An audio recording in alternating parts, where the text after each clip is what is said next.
Okay.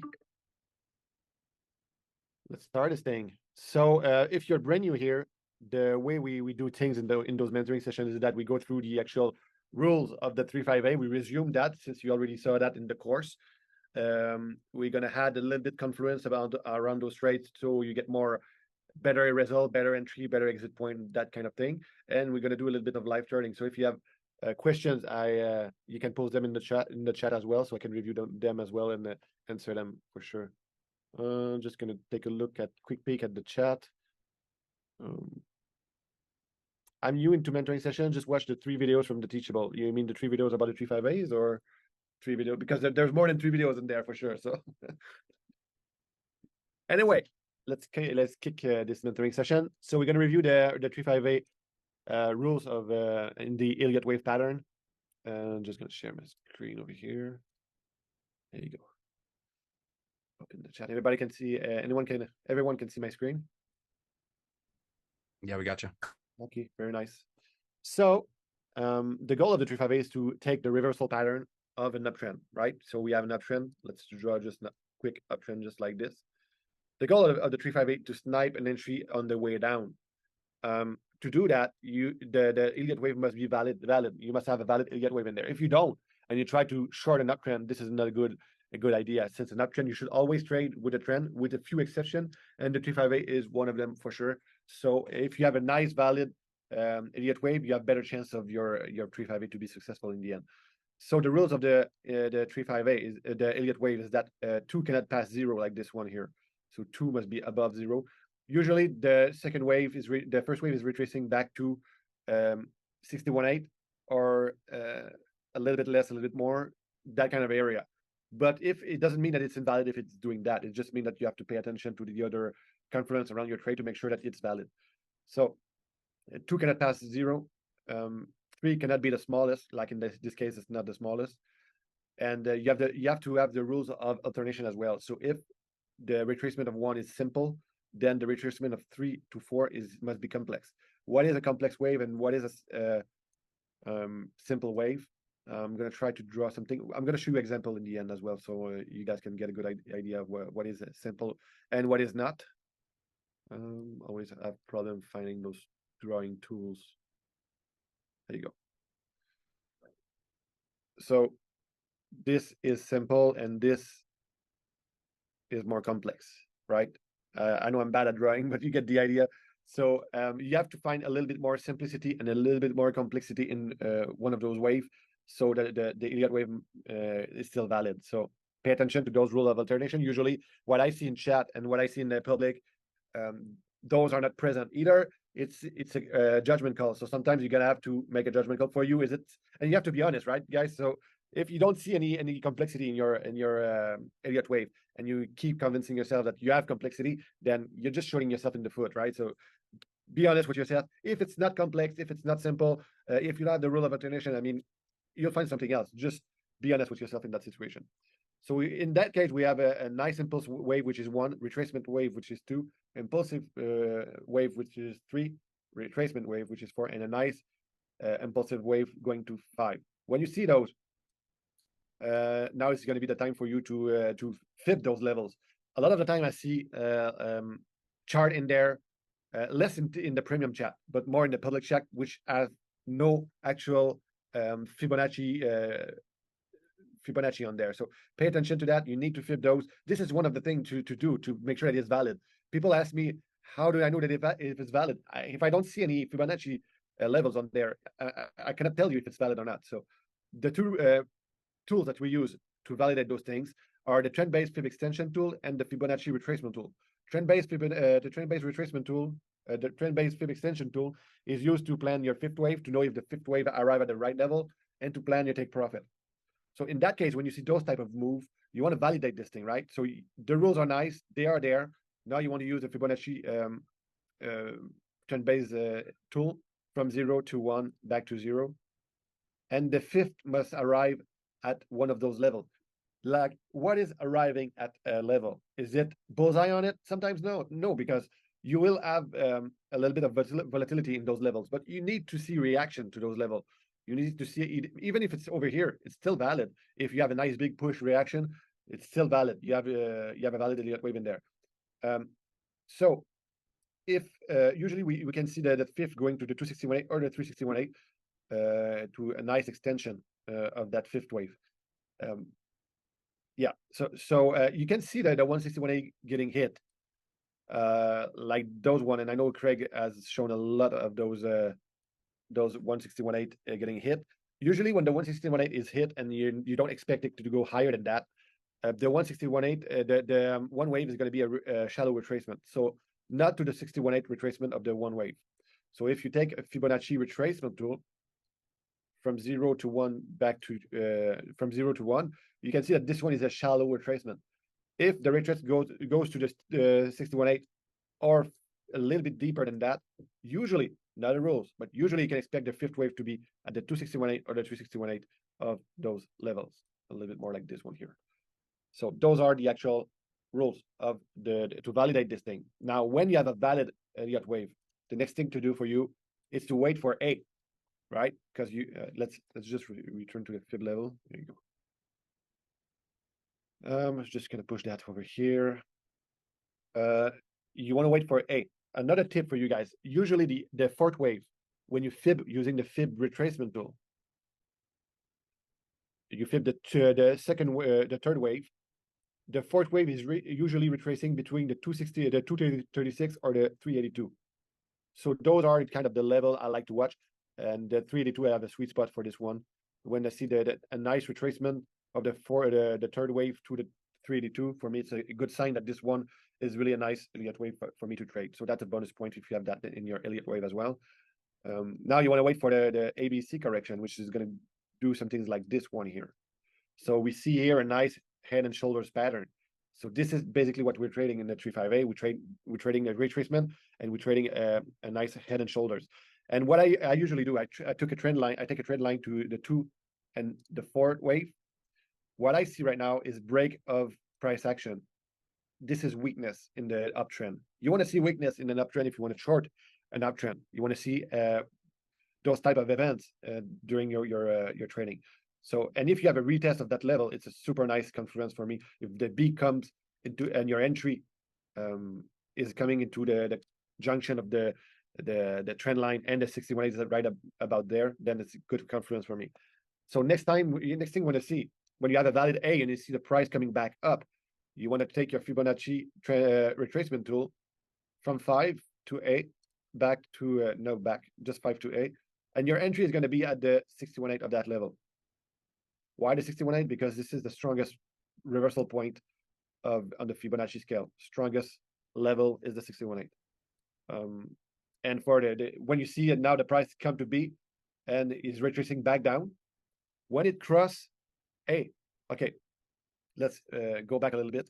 When you have a valid A and the price is coming back up to B, you want to make sure that your trade is worth taking, because sometimes you don't have the nice 3-to-1 risk ratio that you're aiming for when you do the 358.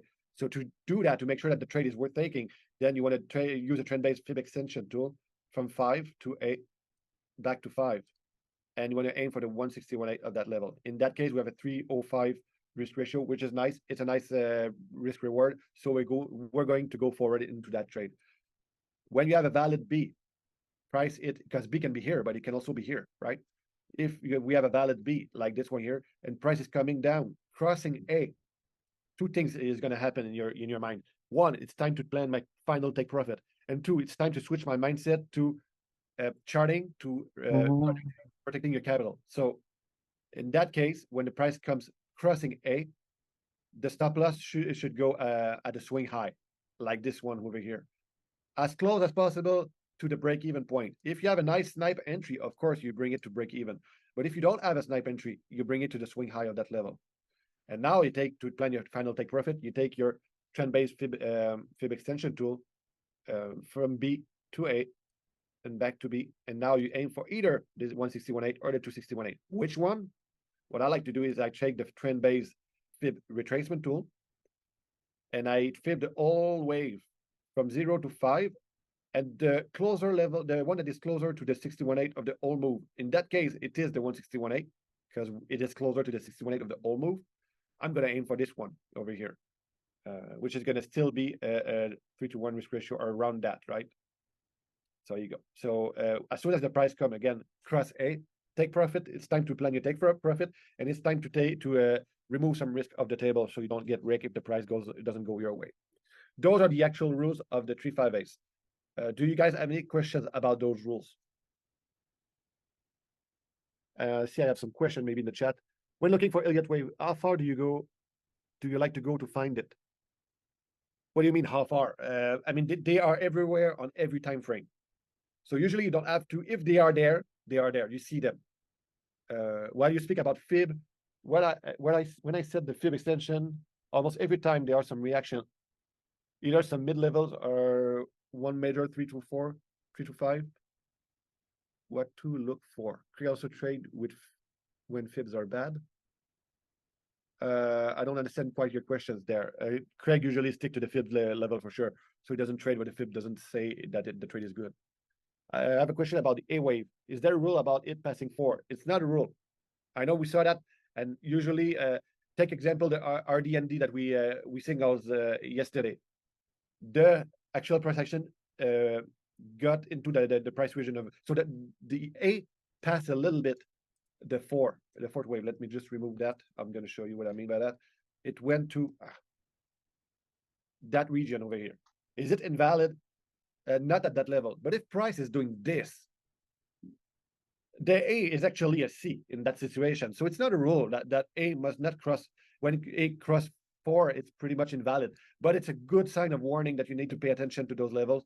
You need to pay attention to that price action. If price goes too deep and it's trying to go back up, the A might be a C, and you might get stopped out because of that the price action that is doing. So something I've also noticed about that is if it is still an A and it just crosses 4, your risk reward, since you'll be targeting that that sweet spot in between 1 and 4, it generally will be too small and not good enough, the risk reward. So exactly. it generally, when that happens, it usually means that you should look elsewhere. Usually. Yeah. So pay attention to the risk reward again, and pay attention that the A might be a C. So we don't have to force things here. You see stuff, you take them. You see stuff that it's not going your way, those are red flags. You don't take them. This is how it. You have to be patient. If you think that you're going to be, you're going to take 10 trades a day and you're going to be successful doing so, you might shoot you in the foot again. So be careful about that and be patient. What if B gets above A? Well, it should go above A. I don't get your question. If we have an A and B is above A, sorry, 5, not B. Okay, so if B goes above, usually you're stepped out in that situation. You're already in the trade, right? Yes. Yeah, you're in it. You live with it because we have about a few trade patterns for the ABC correction. We have the flat one and we have the zigzag one. We usually the 3-5A is based on the zigzag one, which is the most common type. That kind of thing is the zigzag one. The flat one is usually this, so it can go a little bit higher. It can go that way, doing that, but we don't aim for that because one, it's not common. It's not the most common type of ABC correction, and we don't aim for that because at some point we have to choose what to trade. So if you're saying to yourself that you don't want to take the trade here because just in case the B goes about 5, you won't take anything, right? So at some point you have to choose. I have some. Okay. I have a question about the 3-wave. If you have a second. Yeah, sure. Just for the future, just raise your hand so we get a good lineup of people and I choose people in the orders. Yeah, I'm sorry. Go ahead. The 3-wave sometimes is extremely volatile and will go up and down pretty drastically and still show signs of being a 3-wave, but like sometimes the 3-wave will like just go below like 2, like is it allowed to go below 2, like if it like just like touches and then continues up drastically like this? I'm talking about the 3-wave. The third wave. Okay. Yeah, because like sometimes it goes up and down very drastically. Like this? No, not the 4. The 3-wave like still be well no so like it will the end of the 3-wave. Never mind. I just saw one example. Just forget I asked it. Yeah, it's fine. No problem. There's no dumb question anyway. So, okay, Samuel, you have a question? Oh, how's it going? Sorry to turn off the vent. Yeah, I just wanted to know to ask you, how weird can an Elliott wave look to still be considered Elliott wave, and therefore a 3-5-8 system? Because right now, like I'm not finding the last weeks so like the sweet trades we usually saw in the past. You don't really find them. You actually find like so weird waves that somehow we still consider them 3-5-8, and somehow they still work. But like to make that difference between with the classic 3-5-8 we know, or from seeing it all the time on Craig's videos or in general, and what we really trade actually, because nowadays the market is kind of insane. Like, what would you say? Could you give like examples, or how would you like orientate us to like to open that thinking to like this could be a 3-5-8? Like when we see those things, how can we like identify easier a 3-5-8 on the chart nowadays with such a weird market? You know what I mean? Like, yeah, I get it. which are I the get tips? it Yeah. for sure. We're gonna try to find some 3-5-8 afterwards, so maybe that's Okay. good. That question would be more suitable for that specific part of the mentoring. But yeah, they can be very weird and still be valid. That's why we have rules to validate. That's it. And Craig Okay. has his mindset is kind of crazy, because sometimes he posts a trade idea and I'm like, I don't see it, and he's like, yeah, I see it. So yeah, at the end, when Exactly. you use your mind and you actually get some reps in, you will find them your style of Elliott wave, but they're Yeah. always there, right? So it doesn't mean that if it's weird, it's not valid. Sometimes Yeah, it can because be. I always see Craig trading. Doesn't matter how the market is. He always pulls out trades from nowhere. It's like, I don't know. Yeah. Either he finds weird pairs over there, or he just puts the eye on it, and that's it. Like, Yeah, I get it. can So, you yeah, please also? Craig has 7 years behind his Obviously, belt. yes. Yeah, Obviously. so, Can you he please also sees explain stuff that we don't. divergence? What? He sees stuff that we don't. Exactly. Can you also please explain divergence with when you will chart 3-5-8? I will in a few minutes. Thank you. I appreciate it. Other questions? I don't know your name. Crypto.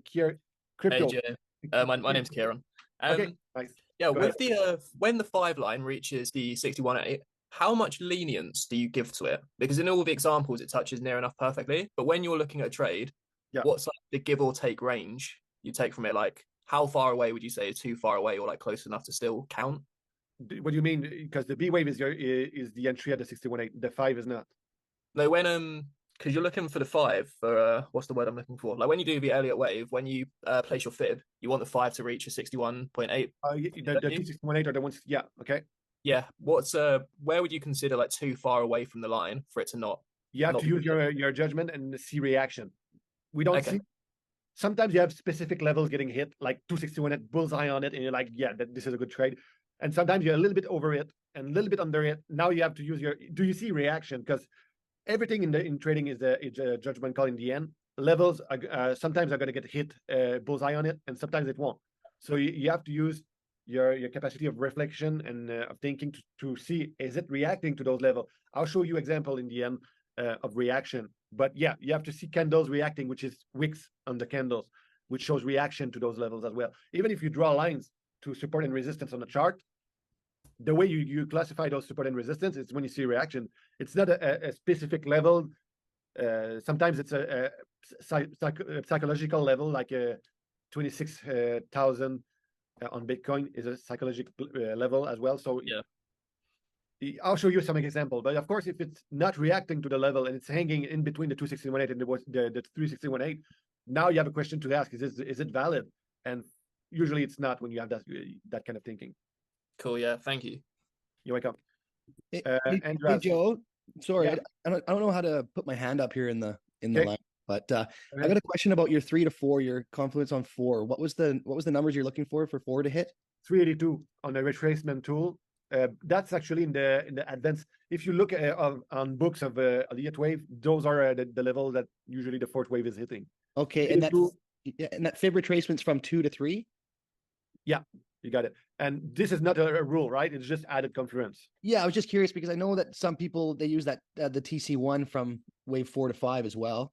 So that would be a confluence for you where 4 is. If you feel the whole level, I like to see the fourth wave getting at the 61.8 The Like fourth four. wave at 61.8. of the whole move. Yeah, that's added confluence. You can drop a fib retracement tool on the whole wave and see reaction. See, like this in this case, we don't, but like now we have. So we have reaction over here. We have reaction at those level, 61.8 top, getting back at one of those levels. So those are type of confluence that you want to look for. Okay, right on. Thank you very much. You're welcome. Andras, what's up?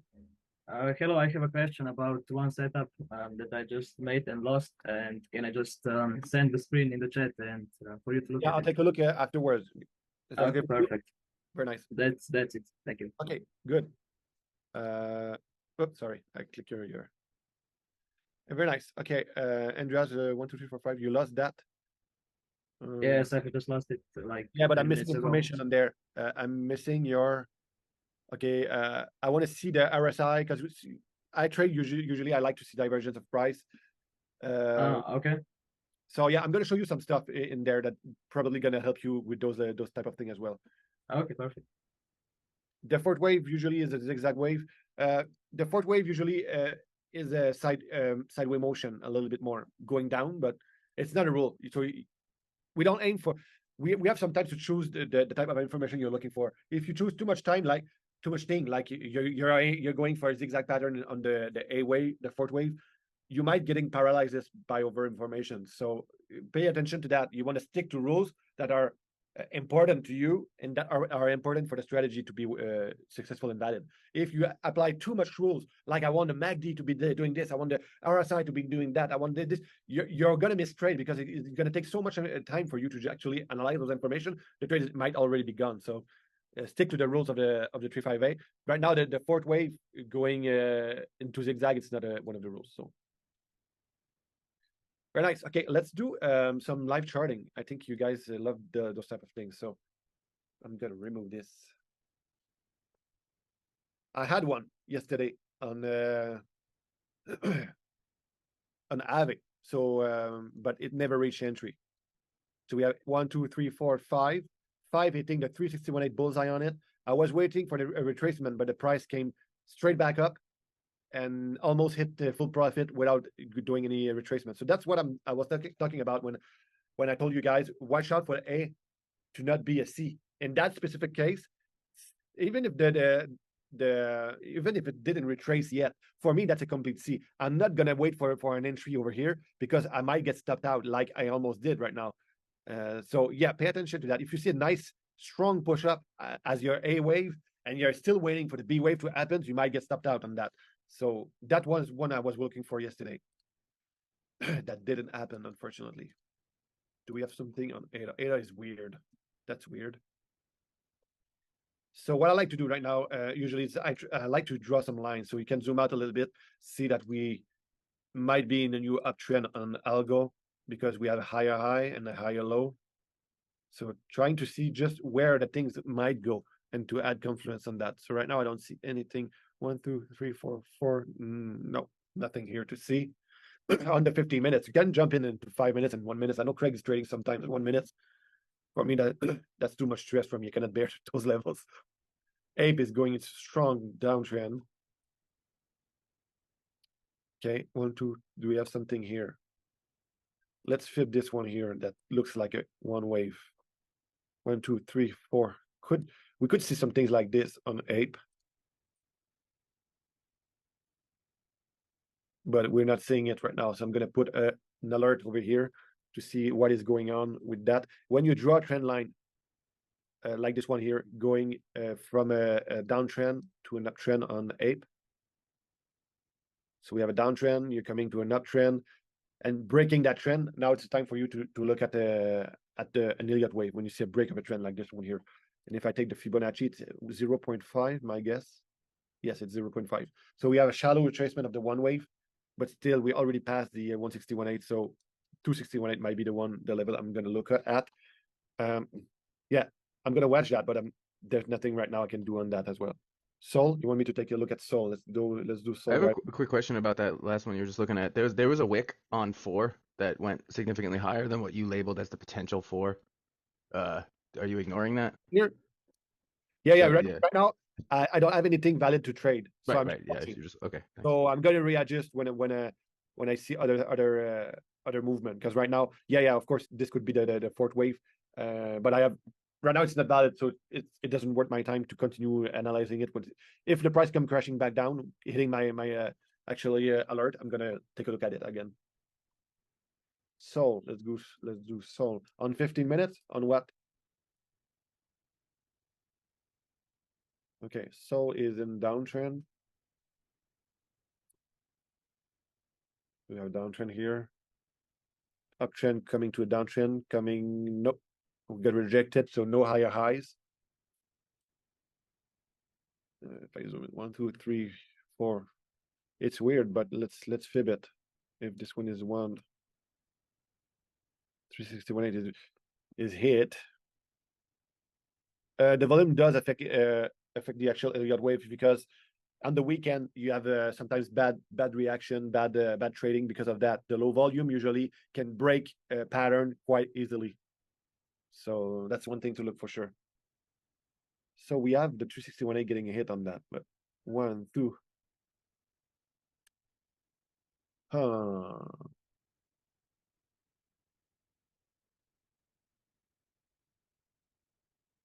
Well, do I have a break of a trend here? I do have a break of a trend, but it's a weird one.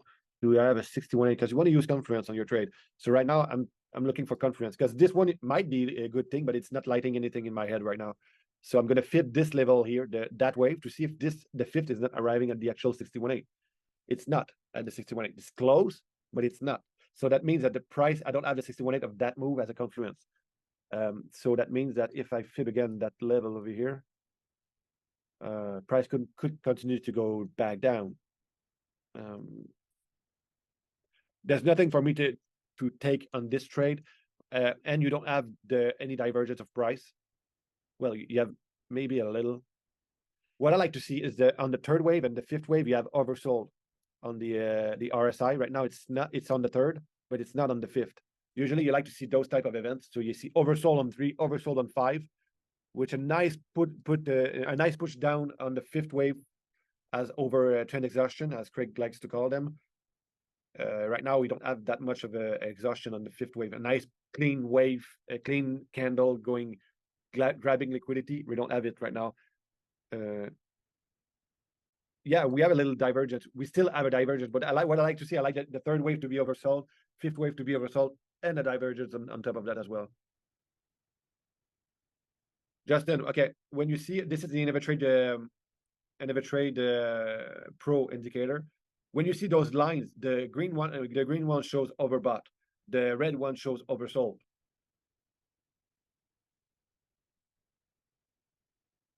Yeah, the line on the top of it, you see a green line that shows Bitcoin strength over Bitcoin. When you see the line going red, this is weakness against Bitcoin. So yeah, those are the type of thing. I think Craig did something like that explanation and all, but I don't remember when.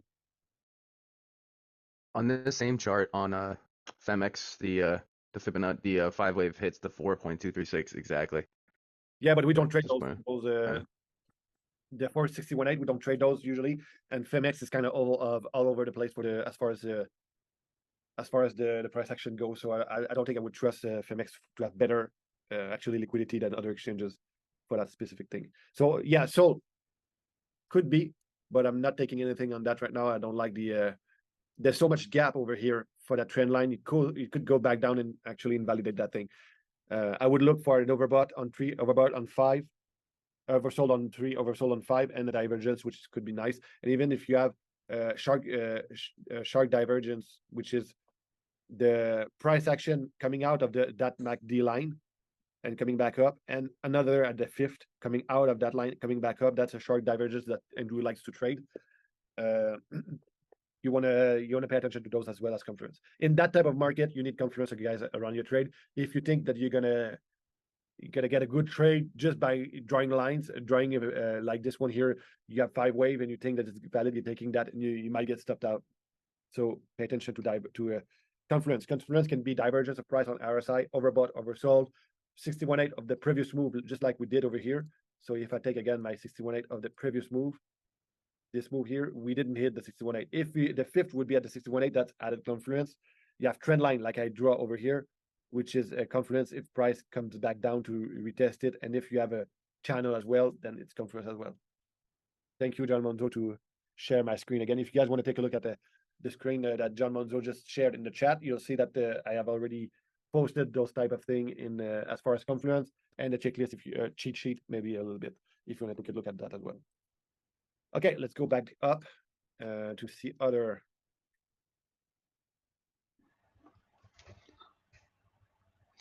Have a look at Atom, Joe. Yeah, we already did. We had a TCL on Atom yesterday. Got it. Let's take a look. Might just be reacting off of I now. So we have an uptrend, downtrend over here. Coming to an uptrend, breaking it. Well, okay, maybe. Where is your one? This would be a one wave here. Yeah, I've got one wave there. It's just reacted off the 161.8 and reversing at I have it as anyway. Maybe this one is a one wave here, Yeah, that's how I've got it. like this one. I think I have the 3 wave slightly higher up. Well, for me, this one is your fourth wave over here. But where is it on your? After the large red wick down, which is slightly further over to the left. This one here. Yeah, around that kind of region. Why did Why did you take that one for your fourth wave? I can't even remember. I was doing it late last night. I think I don't. Okay. Third is oversold. Fifth is not. Did you choose this one just because you might have missed the trade and you want to take that? No, I can't. To be honest with you, I was doing it last night and I can't remember exactly why I done it. Yeah, if truth be told. Yeah, you have to be careful of your intentions sometimes because you saw the price coming back up and you're like, yeah, I want to take that thing. And you're right now, if I take this level over here for the 3 and 4, that trade is not valid anymore. Yeah. Because this here would have been your. Let me chart it. This here would have been your A, B, and C, right? So if I take the actual the Fibonacci retracement tool, yeah. So that would have been your entry over here. And if we flip the B as B to A back to B, and we aim in that specific case, we could have hit the 261.8, and it's pretty bullseye on it. So for me, it's already done. Right. The book has already sailed. Yeah, because you want to pick a line as well on the 3 and A, and you clone it on the back as well, which is I think for me the trade is already done. So The 361.8 is much closer to the 61.8 of the whole move, though. So we don't use that. We use the 161.8 or the 261.8. Those are the type of rules we try to. for the B retracement projection. We don't project the B retracement. No, for your final take profit. Yeah. So you don't use the 3. We usually don't take the 3. We use either the 161.8 or the 261.8 to take profit. Now, if you want to do the 361.8 and you want to make sure, it's just because in this case it's literally touching the 61.8 of the entire move almost perfectly. Yeah. See how it reacted to the 261.8 over here? See how much reaction we have. We have candles getting rejected. A big But push up. this is hindsight. Like if A and B had just formed and we were projecting where our take profit would be, it hasn't yet reacted off the 2618, but then we have a 3618 projection hitting the 61.8 almost perfectly. Is that not where we want to take profit? No, we don't take profit at the 61.8. We take profit at the 161.8 or the 261.8. Yeah, but you said that the line that's closest to the 61.8. I said the level between the 161.8 and the 261.8 that is closer to the 61.8 of the whole move. Right now, which one of the 161.8 and the 261.8 is the closer? Okay, the 2 is closer, but it's still very far away. Okay, all right. It is very far, but if you backtest this thing and you're pro in 358 and you want to do this thing, try to snipe the 61.8 of that move, go for it. But for me, right now, the 61.8 would have been a perfect snipe exit point, and now the price is coming back down. And now you would have start panicking because you're like, yeah, I should have taken profit at the 261.8 and not wait for stick to rules. So 358 rules is 161.8 for the take profit or the 261.8, the one of those levels that is closer to the 61.8 of the whole move. What's the current risk to reward on that you have there? 4.8. Yeah, see, I if you try a 3618, that's just, I think you're shooting for too much at that point. Like almost that's greediness. It gets scary at that No, point. I totally agree. It's just that when you said target the one that was closest to the 61.8 of the entire move, you didn't specify 161.8 or 261.8. But thank you for doing that now. It's the first one that gives you the risk reward of 3 to 1 past 4. I think. Craig Right. Yeah. I think that's what the rule was, wasn't it, Joe? That might be it's not a rule of the 358. So everybody has their fine tuning rules. So it might be this one because usually we can even aim for the usually the price could revert at the one in between the 1 and the 2. So yeah, the 61 in a general market like we had in 2021. Yes, you could aim for the 61 of that whole move. In the type of market we are right now, we need rules and we need to stick to them because market is hard right now and we need to stick to those rules. And what I mean, generally speaking, market-wise at the moment, do you tend to take less trades when it's more in a sideways market, or going? You want volatility? More difficult. Up or down? Yeah, I'm more difficult on which trade I'm going to take. Yeah. For sure. You have to choose a trade that you're going to take, or you're going to exhaust all your capital taking bad trades. So when your edge is shining, when you see that your edge is getting on top of the market, you're like, okay, now you can take 1-2 trades a day, even more. But then when your trade is not going well against the market, don't take too much trade. Don't overtrade. You're gonna wreck your account doing so. So, But that's I've been looking today a lot and just trying to zoom out as much as possible and look at the macro trend and just trend in the right or try and trade in the right direction. Because there was a couple of 3-5As that were looking quite good that were going to be long positions yesterday, and I decided to get into it because of the whole macro market one. You got it. I mean, if it's one of your rules and I'm not going to restrain myself to not take a long like this one here. It's a long. It's a short. Yeah, I took a similar one on ADA yesterday and hit full profit. That's the reason I wouldn't in all of the FIB 618, so that's why I went for it. That's the reason why I wouldn't take a long that is too greedy.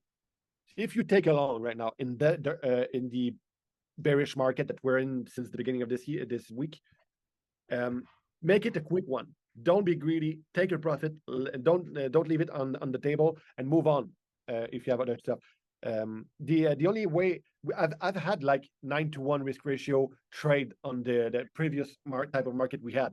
That's crazy, right? But those things happen. But if you expect them to happen often and you expect them to be on a long and to hit a 9-to-1 risk ratio right now, you will lose that money and get stopped out either at your break-even point or losing a full risk on that as well. So, yeah. Sorry, one last thing, Jack. What kind of, when you're at your level, what sort of win rate are you looking at on 3-5As? 3-to-1. Not risk reward. Win rate. I mean, actually, I don't have the stats right now. What kind of, those are fluctuating. So you're gonna take some 3-5A. You're gonna have different risk reward, different win rate than me. Not in a good way. I mean, I could have bad risk reward on some type of market because of the type of Elliott wave I'm looking at. Craig has a different one. So we don't. I'm just trying to think, like, charting this out and doing some work and going, right, I've been doing it for TC1s, the TCLs, and just working out what's the win rate of where you need to be kind of profitable over a long term.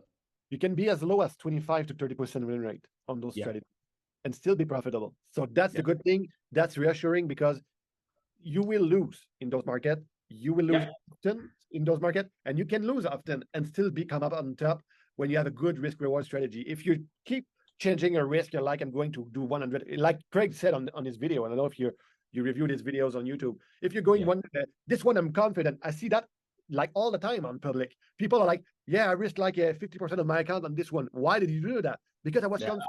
I'm literally keeping my $100 on every single one. That's all I'm doing at the moment. Yeah, but some people are getting crazy, and just because they're so confident, and market is going to make you pay for that. Market is going to hurt you, and you will lose 50% of your whole account just because you were too confident in yourself. Yeah, so I'm sure someone I saw before it said like 1 to 2% of your account per trade kind of thing. Yeah.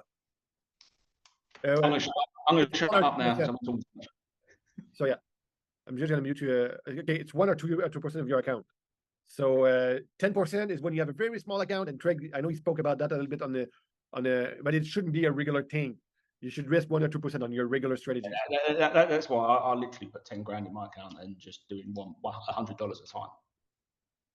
Okay, very nice. So I'm gonna do ARB here because the people are going crazy over ARB, so I don't know why, but we have a downtrend.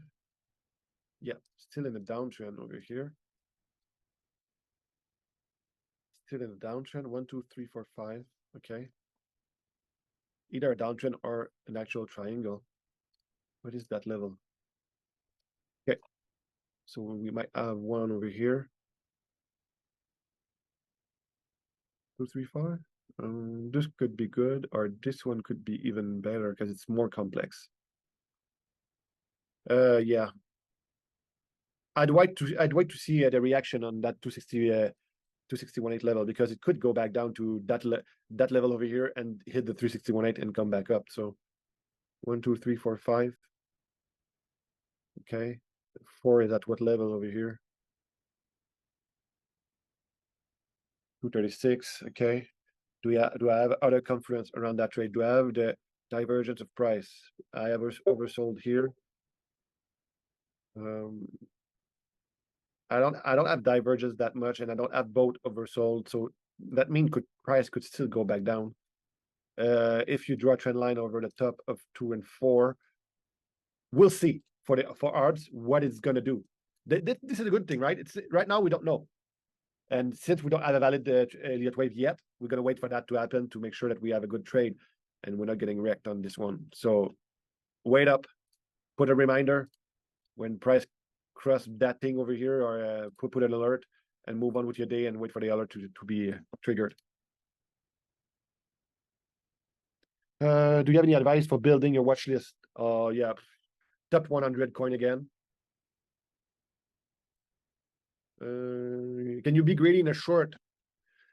No, you cannot be greedy in a short, because market could flip in an instant and go long again, because market decide to go full bull on Bitcoin. So don't be greedy, but sometimes what you can do is you can take 75% of your trade out of the table, bring a stop loss into a break-even position, and let the 25% ride. When you have confident that we're in the bear market kind of trade, kind of market, then yeah, you can ride it down. But I would take some profit off the table at your regular level, 161.8, 261.8. Take the level, take 75% out. If you want to let the 25% ride, let it ride.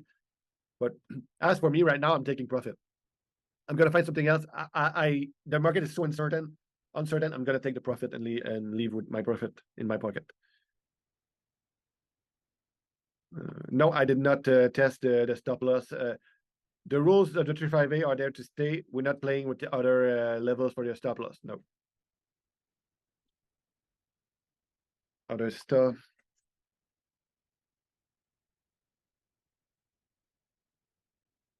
Why panicking? Isn't there a way of canceling trade if you see it?